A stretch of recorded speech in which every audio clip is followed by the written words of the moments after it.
Muy bien, Iglesia del Señor, busque ahí en su Biblia el libro de Gálatas. Vamos a tener lectura del capítulo número 1, del verso 1 al 5. Si usted no tiene a su mano su Biblia, tome su celular y virtualmente también busque la palabra del Señor. Dice así la palabra del Señor, Gálatas capítulo 1, verso 1 al 5.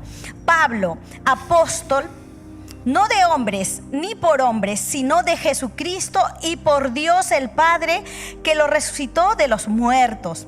Y todos los hermanos que están conmigo, a las iglesias de Galacia, gracia y paz sean a vosotros de Dios el Padre y de nuestro Señor Jesucristo, el cual se dio a sí mismo por nuestros pecados para librarnos del presente siglo malo, conforme a la voluntad de nuestro Dios y Padre, a quien sea la gloria por los siglos de los siglos. Amén.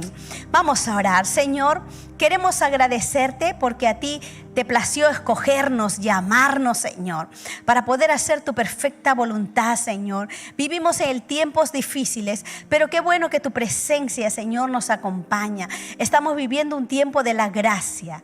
Tu Señor, te acercas a nosotros, nos hablas, te pronuncias a través de tus mandamientos, Señor, que son claros, para poder determinar, caminar en tus mandamientos, Señor, que creemos, Señor, que son saludables, que van a dar propósito a nuestra vida, que nos llevan a tener buenas relaciones, Señor, con las demás personas y sobre todo a bendecir nuestro hogar, para que nuestros hijos y los hijos de nuestros hijos puedan ser bendecidos a través de tus mandatos, Señor. Oh, mi Dios, esta mañana háblanos, que tu pueblo escucha. Te lo pedimos en el nombre de Jesús. Amén. Dios use una vez más a nuestro pastor en esta mañana. Bueno, mis amados, una vez más, bienvenidos a la casa del Señor y también a todos los que están conectados en la transmisión. Este es el momento en que preparamos nuestros corazones, quitamos toda distracción para que la palabra pueda penetrar en lo más íntimo de nuestros corazones. Yo creo que estos temas que estamos abordando, de temas doctrinales, puede que sea un poco cansado, puede que procesarlo en nuestra mente no sea tan sencillo, pero déjeme decirle que es el fundamento de nuestra fe cristiana. Si nosotros entendemos, si nosotros lo abrigamos en nuestro corazón, vamos a estar más fortalecidos. Entonces, cuando venga un viento de doctrina, no nos va a arrancar porque estamos bien fundamentados sobre la roca que es Cristo.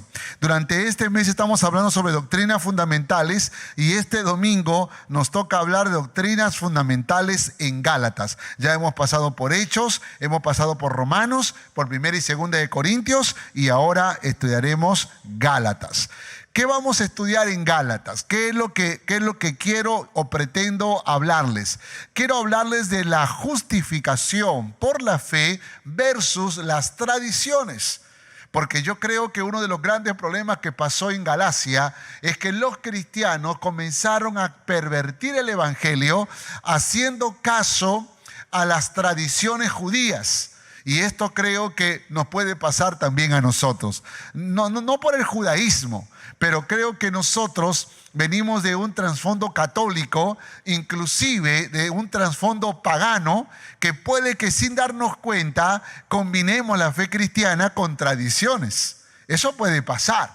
De hecho, que un día conversé con una hermana que me contaba de que ella cuando oraba por los enfermos, aún por su esposo, oraba pasándole el cuy.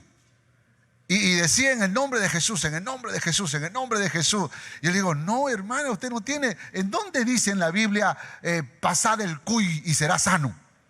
Pero esas son las cosas que a veces pasa, ¿verdad? Que conectamos las tradiciones paganas, religiosas, con la fe cristiana. Y esto es algo de lo que pasó en las iglesias de Galacia.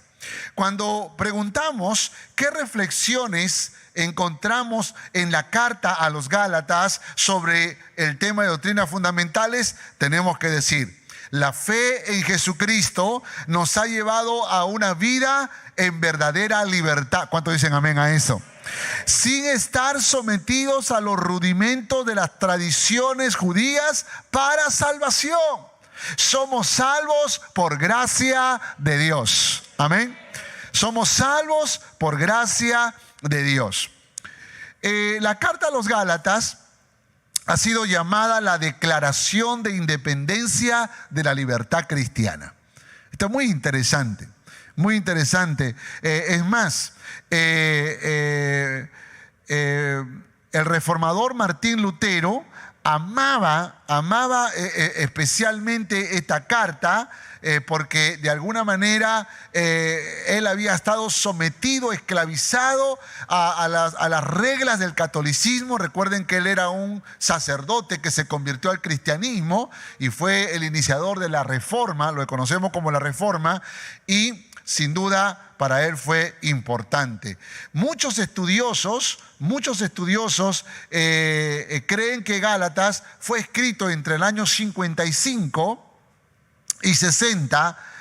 Parece que Pablo escribió esta carta antes del Concilio de Jerusalén durante su primer viaje misionero. Hay argumentos también en contra de esto, pero alguna información que les puedo enviar. La carta a los Gálatas está escrita con pasión y cargada de emociones. Esto se refleja en el estilo vehemente con la que Pablo escribe,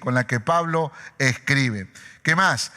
Algunas de las razones que Pablo escribe en su carta son tan atrevidas y aparentemente tan insultantes para los judíos ortodoxos. Claro, porque él habla muy duro, muy recio contra ellos, ¿no? En algún momento les dice malas bestias, ¿no? Les habla de ser ignorantes, de haber profanado la fe, de predicar otro evangelio. Fue muy duro el apóstol Pablo y razones tenía, y lo vamos a investigar. Cuando los judíos comenzaron a seguir a Cristo, sus relaciones con Dios cambiaron, pero luego comenzaron a mezclar su fe cristiana con judaizantes.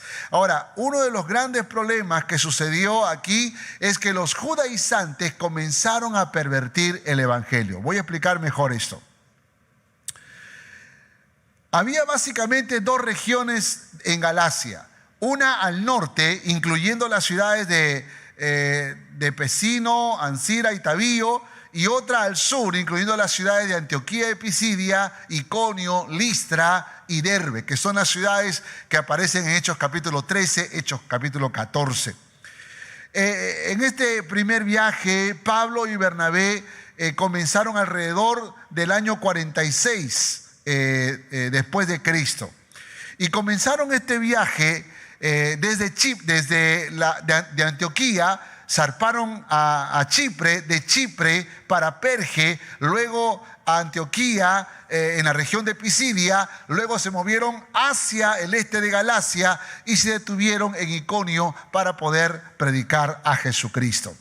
Luego llegaron a Listra y ahí en el mapa ustedes pueden observar ese viajecito que se hizo. Aquí está en el mapa la región de Galacia, como para que ustedes puedan saber más o menos de qué ciudades me estoy refiriendo. Y la historia nos registra que en Listra, Pablo vivió una de las experiencias más duras en su ministerio, que recién estaba empezando. Lo golpearon, lo azotaron, lo apedrearon, lo tiraron fuera de la ciudad. Pero Pablo, apasionado por predicarles de Cristo, vuelve a entrar a Listra para predicar el evangelio. Pablo estaba muy apasionado porque la gente conozca a Jesucristo. Por supuesto, continuaron su viaje hasta llegar luego a Derbe. Pero llegando a Derbe, que es la última ciudad en su viaje, retorna nuevamente por Listra, por Iconio, por Antioquía de Pisidia, porque se había enterado que habían llegado los judaizantes. Los judaizantes estaban robándole la esencia de la fe cristiana. Los judaizantes estaban tratando de pervertir el evangelio. Por eso que el apóstol Pablo llega a decirles a los Gálatas que si alguien viene y le predicara otro evangelio, sea anatema. Ahora, ¿quiénes eran los judaizantes? Los judaizantes no eran los judíos que se habían convertido al cristianismo. Tampoco eran los cristianos gentiles. Los judaizantes eran cristianos judíos que decidieron por un error sumarle a la salvación en Cristo Jesús la obligación de cumplir con las leyes judías. Había muchos judíos que cuando se convirtieron al cristianismo entendieron que la fe, la justificación es por la fe en Cristo Jesús. Pero habían judíos cristianos que dijeron, no puede ser que solo sea la fe. Tantos años de mi vida he estado cumpliendo estas leyes, ¿cómo ahora las voy a quitar de mi vida? No. Y comenzaron a promover esto, inclusive más que la predicación de la salvación por la fe en Cristo Jesús. Entonces los judaizantes le agregaban a la fe en Cristo las leyes judías. Entre ellas la circuncisión, que era una de las marcas distintivas del judío. El judío, para ser judío, aun si fuera un prosélito que se haya hecho judío, o sea, un gentil que se convierta al judaísmo, tenía que circuncidarse. Entonces la circuncisión era una marca distintiva. ¿Y qué hacían los judaizantes? Ellos decían, no, tú gentil, eres cristiano, pero tienes que también circuncidarte, y tienes que también cumplir las fiestas, y tienes que guardar el sábado, y tienes que hacer esto, y tienes que hacer lo otro. Y comenzaban a poner un peso sobre sus corazones. Los cristianos gentiles comenzaron a sentir una confusión, pero al mismo tiempo parece ser que fueron seducidos por esta invitación de los judaizantes.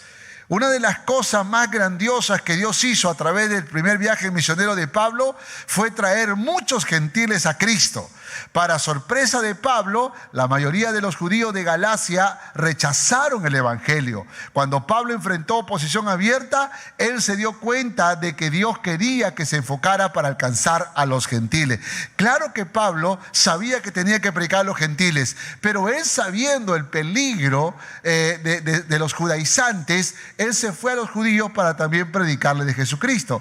De hecho, que en Hechos capítulo 13 dice, a vosotros a la verdad es necesario que se os hablase primero la palabra de Dios, mas puesto que la desecháis y no os juzgáis digno de la vida eterna, he aquí nos volvemos a los gentiles, porque así nos ha mandado el Señor diciendo, te he puesto para luz de los gentiles, a fin de que sea para salvación hasta lo último de la tierra. Entonces encontramos que Pablo, en ese amor por los judíos, les predicaba a los judíos.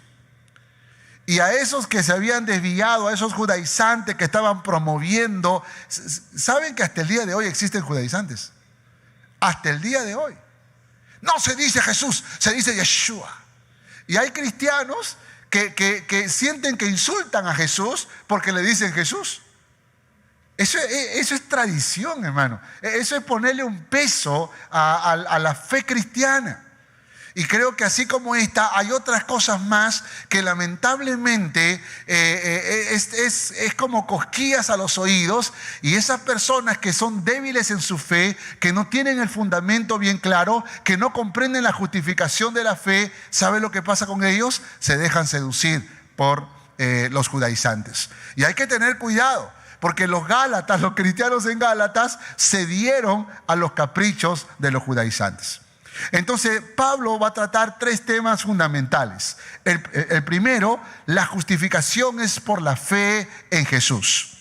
El segundo, el Espíritu es el sello de la justificación, el Espíritu Santo. Y lo tercero, la fe verdadera tiene frutos espirituales. Esto es muy importante entenderlo. Y por favor, ya no estamos hablando de leche espiritual, estamos hablando de carne sólida para aquellos que tienen el entendimiento y la capacidad para poder comprender. Y si no entiendes lo que te voy a enseñar, yo te animo, vuelve a escuchar este mensaje una y otra vez hasta que lo puedas comprender, porque quizás hasta sueño te va a dar, porque es tan complicado a veces el tema de la doctrina. Pero creo que en esta mañana hay un pueblo no solamente presente aquí, sino también en la transmisión, que está listo para recibir la doctrina del Señor. Amén. Dígale que está a su lado, despierta para que escuche la palabra de Dios. Allá en la transmisión también. ¿Cuál es el propósito de la carta? Advertir contra el legalismo judío y defender la justificación por la fe. Ahora, quiero que sepa que hasta el día de hoy el judaísmo se resiste a creer que no sirve para la salvación. O sea, los judíos, ¿no? Y creo que nosotros tampoco podemos ir por la vida despreciando el judaísmo, porque el judaísmo es como la antesala de lo que es ahora el cristianismo. Muchas cosas que nosotros entendemos dentro del judaísmo se explica luego con el advenimiento de Cristo Jesús. Por esa razón tenemos que nosotros estudiar las fiestas judías, porque en cada fiesta judía hay revelación de Cristo Jesús. Interesante, ¿no? No es el momento para hablar de esto, pero vamos con la primera, justificación. La justificación es por fe en Jesús. Algunos teólogos dicen que el libro de Gálatas se conecta muy bien con el libro de Romanos, porque Pablo persiste en hablar sobre la justificación de la fe. Gálatas capítulo 2, versos 7 al 9, dice la palabra del Señor.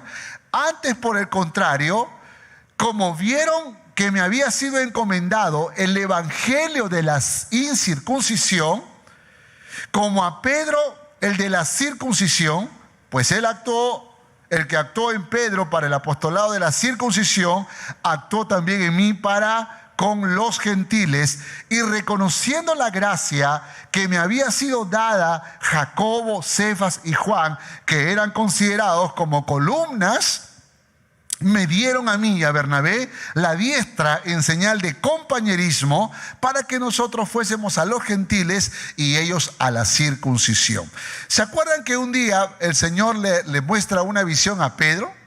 Y le muestra animales inmundos y le dice, mata y come, y Pedro no quiere comer porque todavía tiene una mente judaizada, ¿no? Todavía tiene la mente judía. Y Jesús le dijo, la voz, que entendemos que fue Jesús, le dijo, no llames inmundo a lo que yo he santificado.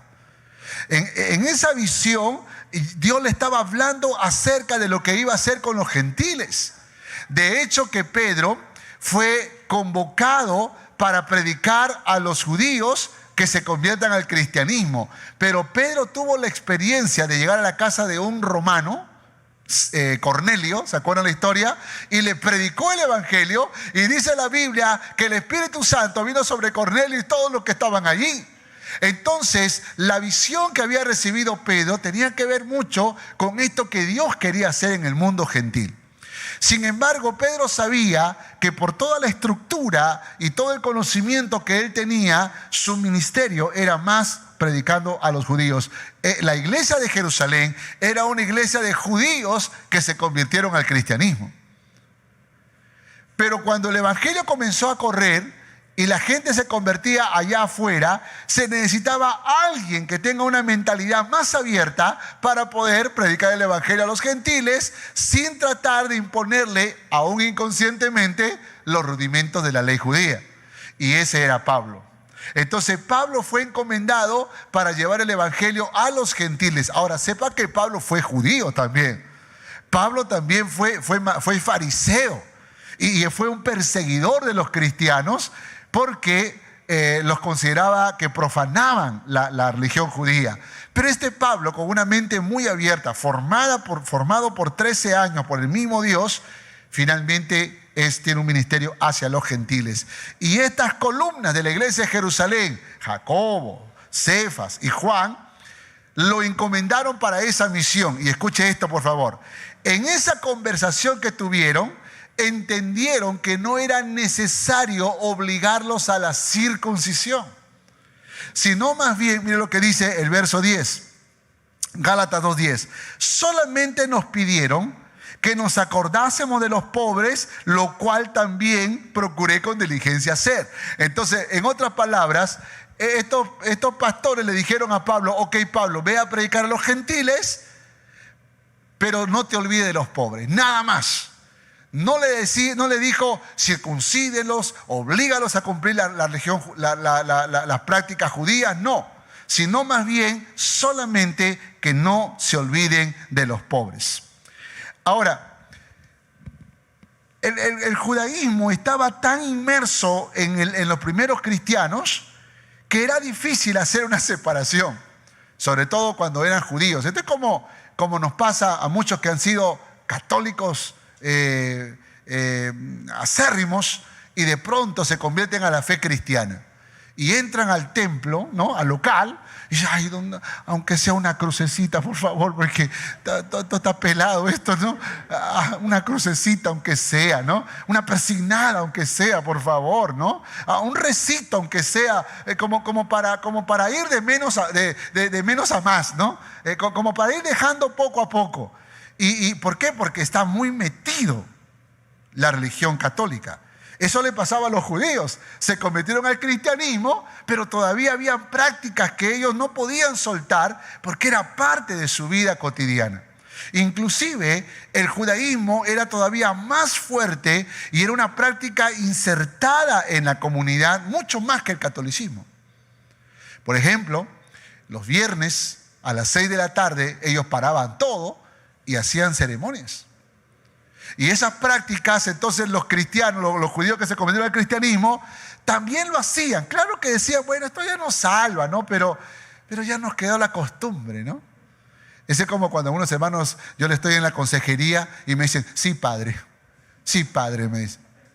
Pastor, le digo, ay, perdón, padre. Se les queda, ¿no? Se les queda. Entonces, y uno dice, bueno, pues yo entiendo, yo sé que no está diciendo padre, sino pastor, si no se te confunde, ¿no? Se te confunde.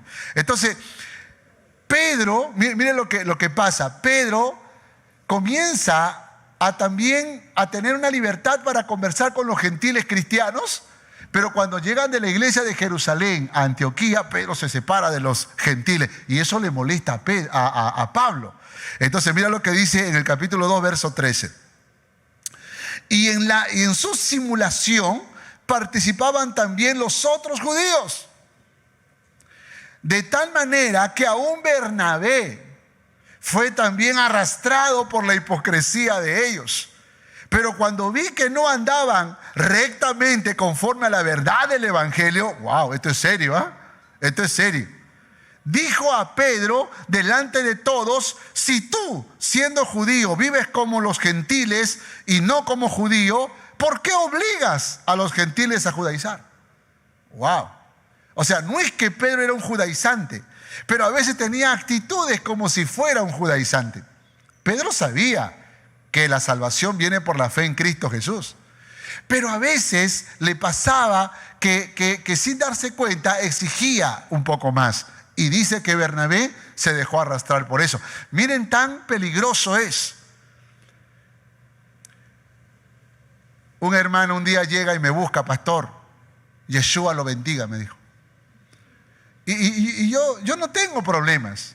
Pero cuando me mira con cara de teólogo y quiere mostrarse como que él encontró la revelación, entonces estamos hablando de alguien más bien que es un bebé, que no entiende, que no comprende esa libertad que tenemos en Cristo Jesús. Shalom. Yo sé que shalom sea, la paz sea contigo, pero si ella dice, ay no, la paz sea contigo, no, shalom. Entonces es como si estuviera pervirtiendo algo que es tan hermoso y algo que es tan bello. Y eso es lo que le estaba pasando a Pedro y le estaba pasando a Bernabé. ¿Y qué hizo Pablo? Los cuadró. Ahora, entiéndase, Pedro era más antiguo que Pablo. Y Bernabé fue el maestro de Pablo. O sea, la cosa es seria. Eso es como que un ministro cuadra a un pastor, ¿no? Más o menos, ¿no? Entonces, pero Pablo dice, tengan cuidado porque pueden pervertir el evangelio. Entonces Pablo no espera nada, cuadra, ajusta en el acto. Y creo que de eso se trata la defensa de la fe. En Gálatas capítulo 2, 18 al 21 lo explica mejor. Dice, porque si las cosas que destruí, las mismas vuelvo a edificar, transgresor me hago. Mira lo que está diciendo. En todo caso, la ley no sirve para justificación del pecador, así que no podemos tomar lo que ya hemos desechado. Verso 19, porque yo por la ley soy muerto para la ley a fin de vivir para Dios.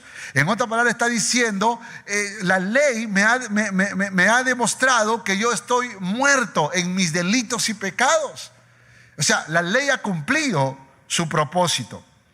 Con Cristo estoy juntamente crucificado y ya no vivo yo, mas Cristo vive en mí, y lo que ahora vivo en la carne, lo vivo en la fe del Hijo de Dios, el cual me amó y se entregó a sí mismo por mí. Está diciendo Pablo, ahora yo también he muerto, pero ya no es una muerte por mis delitos y pecados, sino es una muerte con Cristo, por Cristo, en Cristo, para que ahora yo viva, porque hemos resucitado en Cristo Jesús, para que ahora yo viva por la fe, confiando en el Hijo de Dios.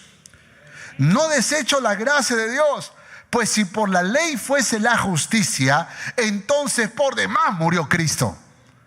Pues si estamos pretendiendo cumplir la ley, entonces ¿para qué murió Cristo? Dice Pablo.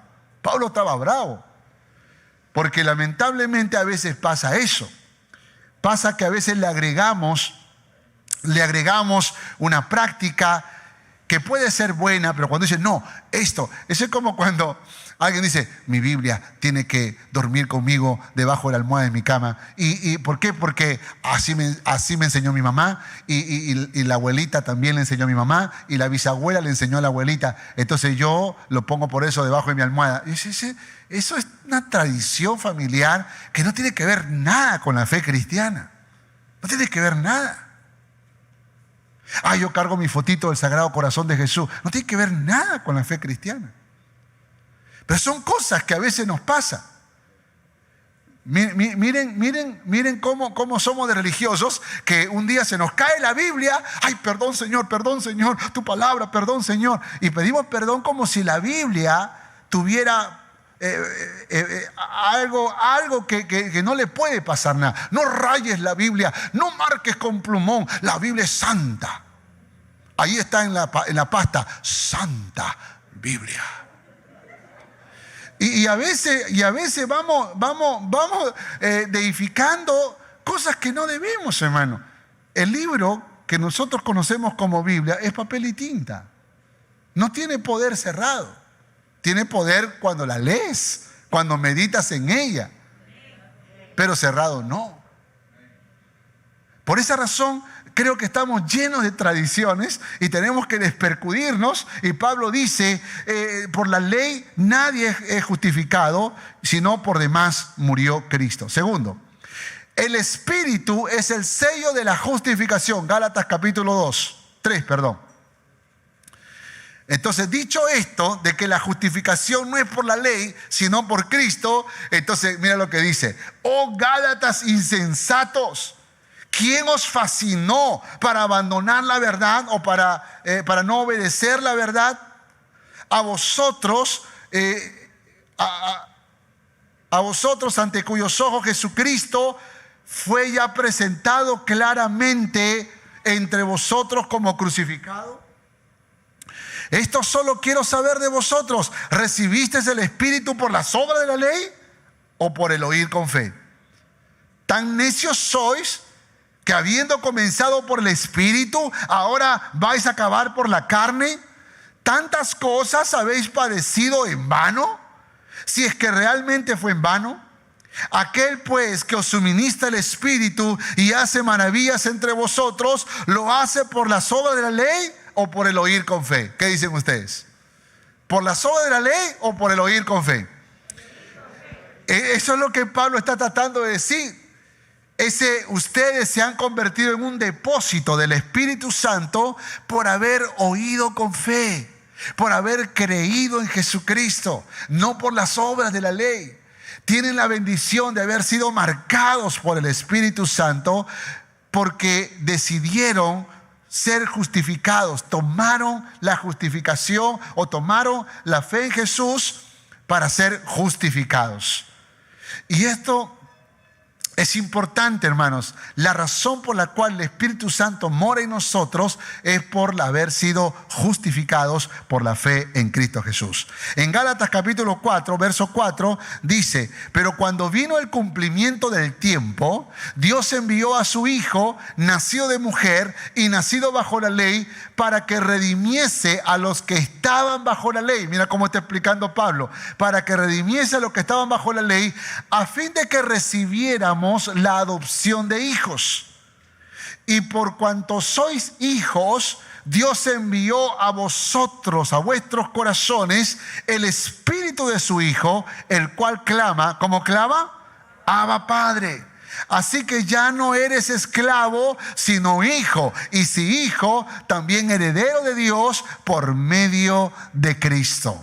Entonces está diciendo, cuando Cristo vino, Cristo rompió las cadenas de la esclavitud, porque la ley nos encadenó al mostrarnos que no podíamos cumplirla. Entonces, ¿qué pasa? Que nos sentíamos encadenados y Cristo viene y nos liberta. Y ya no somos esclavos, ahora somos hijos. Y como somos hijos, entonces nos hemos convertido en depósito del Espíritu Santo. Y por el Espíritu Santo nosotros clamamos Abba, Padre. ¿Qué significa Abba, Padre? Papito lindo.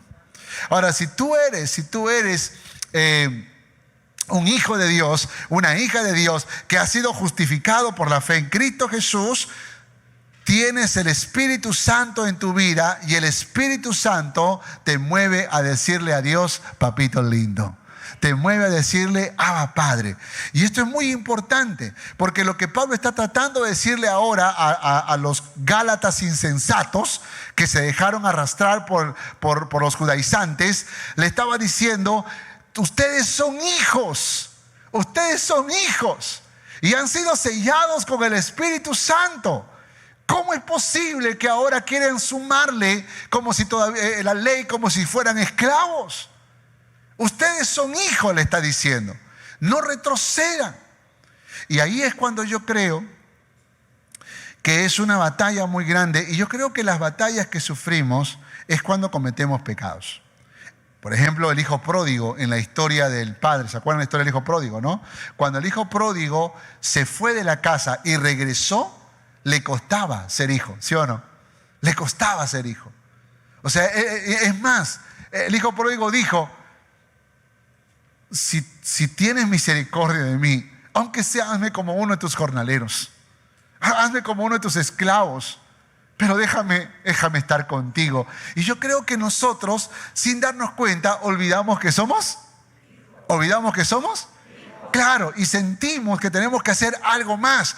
Eso le pasaba a Martín Lutero, por eso se azotaba y se hacía heridas en la espalda, porque él creía que algo más tenía que hacer a lo que había entendido como la justificación por la fe. Pero Martín Lutero luego comprendió que eso era suficiente, que no había nada más que hacer, y que el pecado que nosotros cometemos, que puede ser perdonado por el Señor si nos arrepentimos de corazón, muchas veces nos ha quitado la identidad de hijos. Tú eres un hijo de Dios, aunque seas desobediente, pero eres hijo.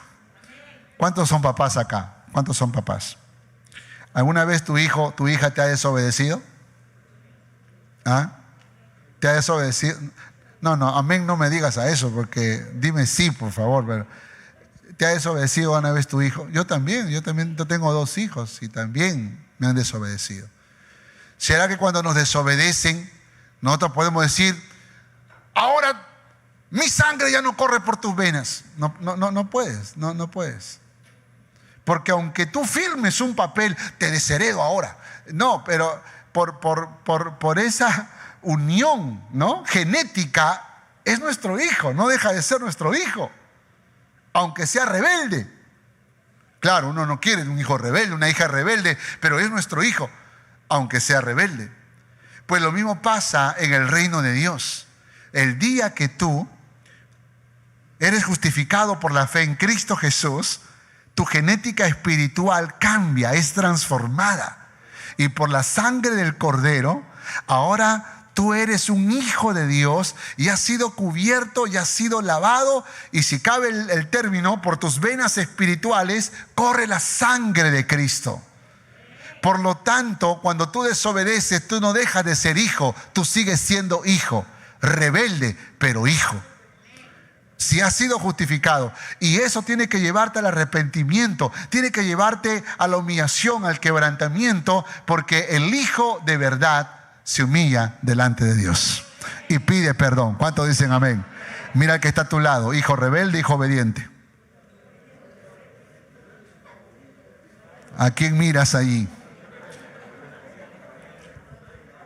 Entonces los gálatas insensatos se estaban confundiendo y estaban pensando que tenían que, además de haber creído en Jesucristo, tenían que circuncidarse, tenían que usar términos judíos, tenían que hacer prácticas judías y tenían que sumarle algunas otras cosas más, cuando esto no era correcto. Y Pablo le da una explicación magistral. Me emociona mucho, y aunque el tiempo se me ha terminado, voy a explicar esto.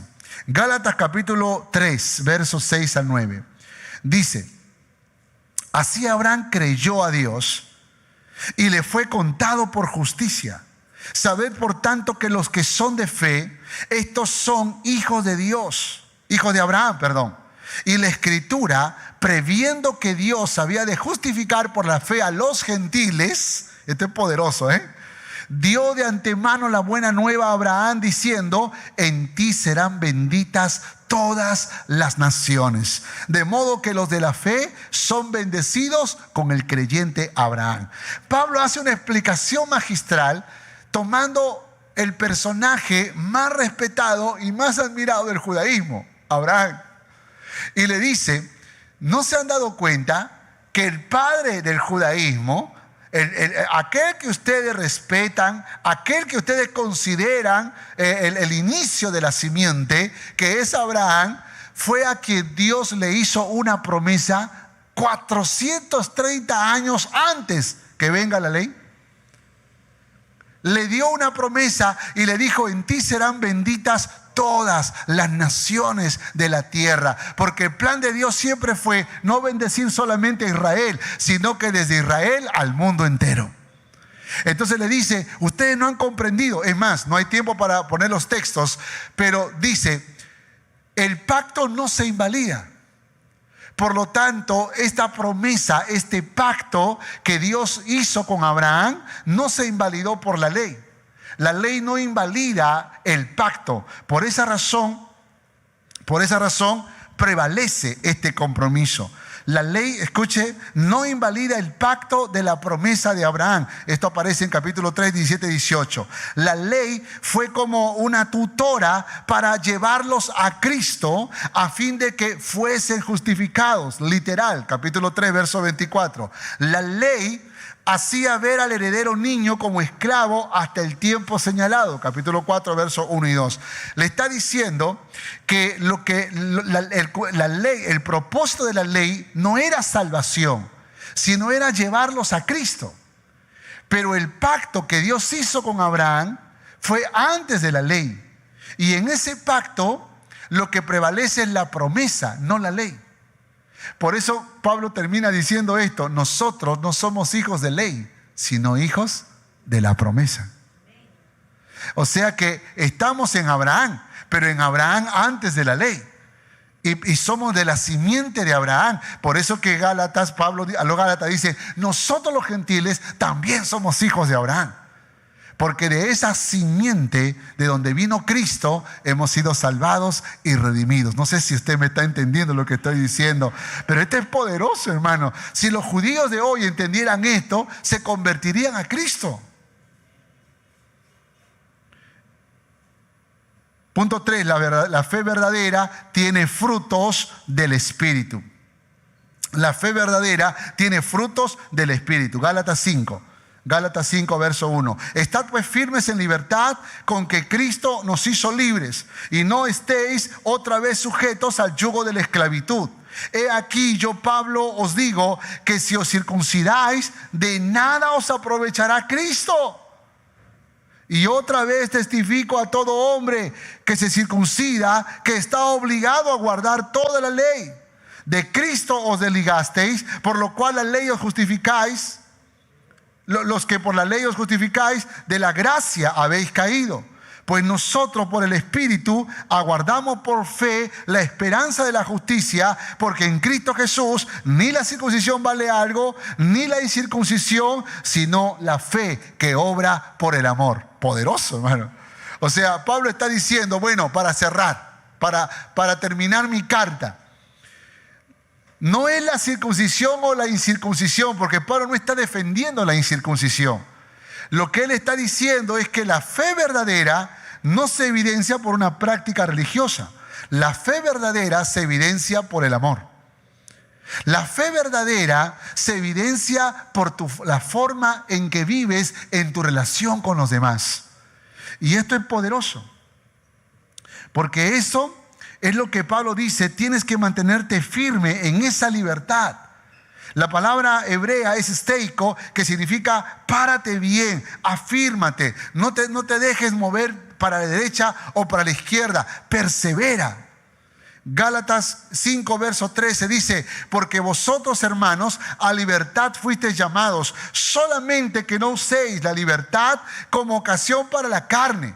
O sea, claro, cuando Pablo dice, ustedes son libres, no son libres para pecar, sino para hacer lo bueno, para hacer las obras del amor. Dice, si no servimos por amor los unos a los otros, porque toda la ley en esta sola palabra se cumple. Amarás a tu prójimo como a ti mismo. Mira todo el recorrido de Pablo para decir, ¿qué hacen ustedes tratando de judaizarse cuando la esencia del cristianismo tiene que ver con servir en amor? Tiene que ver con caminar en una relación de amor. Tiene que ver con amar al prójimo como a ti mismo. Somos libres para amar y para servir. ¿Cuántos dicen amén a esto? Dile que está a su lado. Somos libres para amar y para servir. Entonces Gálatas 5:16 dice, por tanto os digo, andad en el Espíritu y no satisfagáis los deseos de la carne, porque el deseo de la carne es contra el Espíritu y el del Espíritu es contra la carne, y estos se oponen entre sí para que no hagáis lo que quisierais. Pero si sois guiados por el Espíritu, no estáis bajo la ley. Entonces tenemos que andar en el Espíritu, que implica evidenciar frutos. ¿Cuáles son esos frutos? Amor, gozo, paz, benignidad, bondad, fe, mansedumbre, templanza. Contra tales cosas no hay ley, porque los que son de Cristo han crucificado la carne con sus pasiones y con sus deseos. Tremendo, ¿sí o no? Tremendo. Entonces, ¿cuáles son los frutos del Espíritu para aquellos que hemos sido justificados? El servicio de unos por otros, el amor al prójimo, el gozo en tiempos de aflicción, la paz en medio de las tormentas, la paciencia en tiempos de desesperanza, la benignidad para abundancia en misericordia, para abundar en misericordia, la bondad para abundar en buenas obras, la fe para confiar en tiempos de necesidad, la mansedumbre en tiempos de injusticia, la templanza para crecer en dominio propio. Y encontramos entonces que lo que tiene que prevalecer no son prácticas religiosas. Lo que tiene que prevalecer son los frutos del Espíritu. Tremendo. Conclusión. Capítulo 6, versos 1 y 2. Hermanos, si alguno fuere sorprendido en alguna falta, vosotros que sois espirituales, restaurarle con espíritu de mansedumbre, considerándote a ti mismo, no sea que tú también seas tentado. Sobrellevad las cargas los unos a los otros y cumplid así la ley de Cristo. Qué poderosa conclusión. O sea, Pablo está diciendo, ¿quieren cumplir la ley? Recuérdense que la ley tiene que estar resumida en la ley de Cristo. ¿Se acuerdan cuando le preguntaron a Jesús acerca de la ley y los profetas? Jesús dijo, este es el resumen. Escuchen, judíos y gentiles, este es el resumen. Amarás al Señor tu Dios con toda tu alma, tu mente, tus fuerzas y tu corazón, y a tu prójimo como a ti mismo. Esto es la ley y los profetas. Esa es la ley de Cristo. Y Pablo está diciendo, cumplid la ley de Cristo. Cumplid la ley de Cristo. Entonces, ¿qué tenemos que hacer cuando alguien se desvía? Tenemos que restaurarlo y tenemos que llevar las cargas. Porque ese es el verdadero cristianismo en esencia. El amor, escuche, el amor restaura y el amor ayuda. No juzga y da la espalda. Amén. Amén.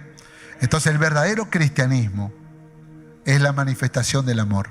Y Jesús es amor. Conclusión, entonces, ten cuidado con sumarle tradiciones o prácticas judías, católicas o creadas por ti mismo, ¿no? Porque a veces son prácticas paganas también. Saben que hay chamanes cristianos, ¿no? Que en el nombre de Jesús escupen. Y uno dice, pero ¿en qué momento permitieron el evangelio? O sea, ¿en qué momento se distorsionó el evangelio? Nosotros tenemos que creer un evangelio puro. Y tenemos que nosotros predicar ese evangelio puro, donde la justificación es por la fe en Cristo Jesús. Amén. Donde por esa justificación hemos sido sellados con el Espíritu Santo. Y que por ese sello del Espíritu Santo fluimos en el verdadero amor, como fruto poderoso y glorioso de nuestra fe cristiana. Vamos a orar.